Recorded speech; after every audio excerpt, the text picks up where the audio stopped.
Hi, and welcome back to MacroLearning. This is a question about the halogenation of alkanes. Okay, the halogenation reactions. So let's see. Is it better to use chlorine or bromine for the following two reactions, two halogenation reactions? So X2 is the generic representation of halogens. It could be chlorine or bromine. The question is, which one would you use to achieve the products better for both of these reactions?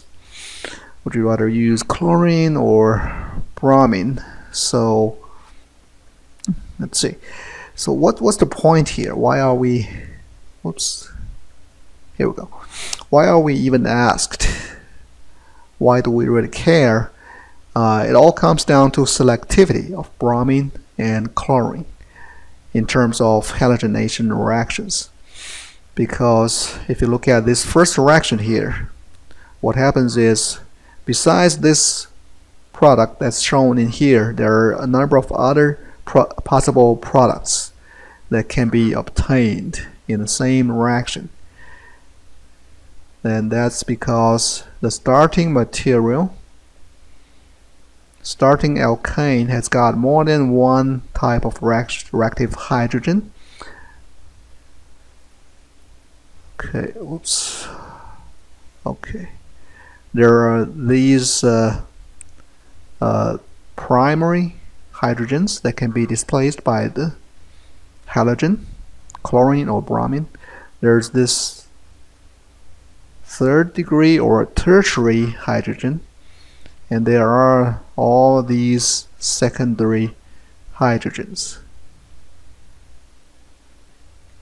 Okay, so what that means is the halogenation could happen instead of only to this tertiary hydrogen, it could happen to this primary or these secondary here, and resulting in all those different products. But the reaction, the product of the halogen reacting with the tertiary hydrogen, this product is going to be much preferred because of the stability, the much higher stability of the resulting alkyl free radical.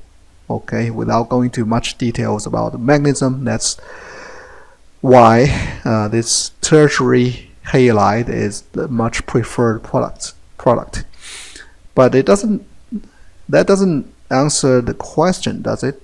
We still, for both chlorine and bromine, that holds true. You know, it doesn't matter which one we use.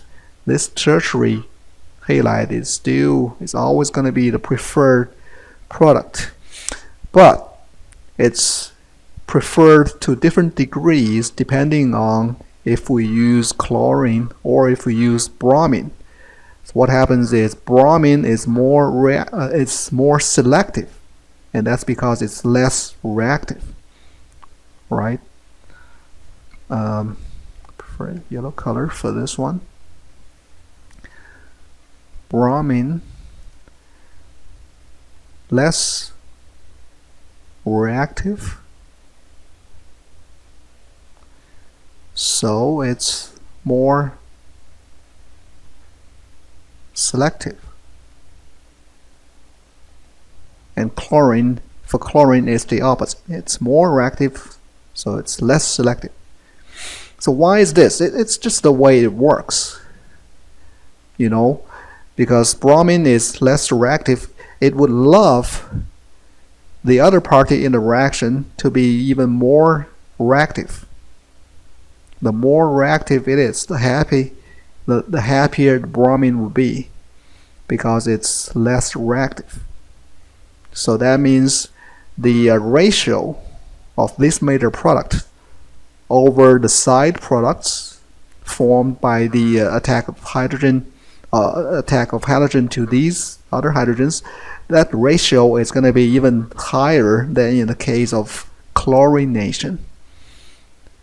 The chlorine, on the other hand, doesn't really care as much about the reactivity of the other party as much as bromine does, because it's more reactive itself. So the ratio of the chlorination product, this preferred product, to the other side product is not going to be as high as in the case of bromine. You know, this product does not, it stands out, but it doesn't stand out as much if we use chlorine than if we use bromine. So that's that. The answer is bromine is preferred reagent to be used in this halogenation reaction. Okay. So on the other hand, for this reaction, what's the difference between this and this reaction? It's that only this product that's shown here is the only possible product. Well, for monohalogenation, for reactions where only one halogen atom adds to the entire alkane molecule. So this is the only possible monohalogenation reaction, only possible product for this halogenation reaction. So what does that mean? That means it doesn't matter if you use chlorine or bromine. The halogenation reagent does not have to be selective because you're getting a single product whatsoever. Okay. You don't need them to be selective.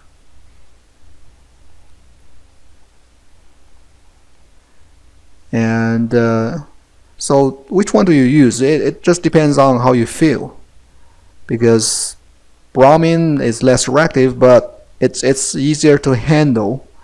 Why? Because it's a liquid and chlorine is a gas, and it's more difficult. It's not as convenient to handle or to use as bromine is.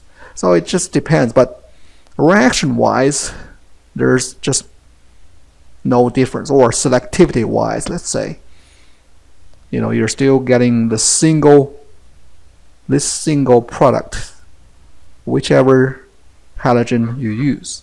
Okay, so bromine for this, if you want to get as much of this major product as possible, you use bromine, but it does not matter for this reaction at all.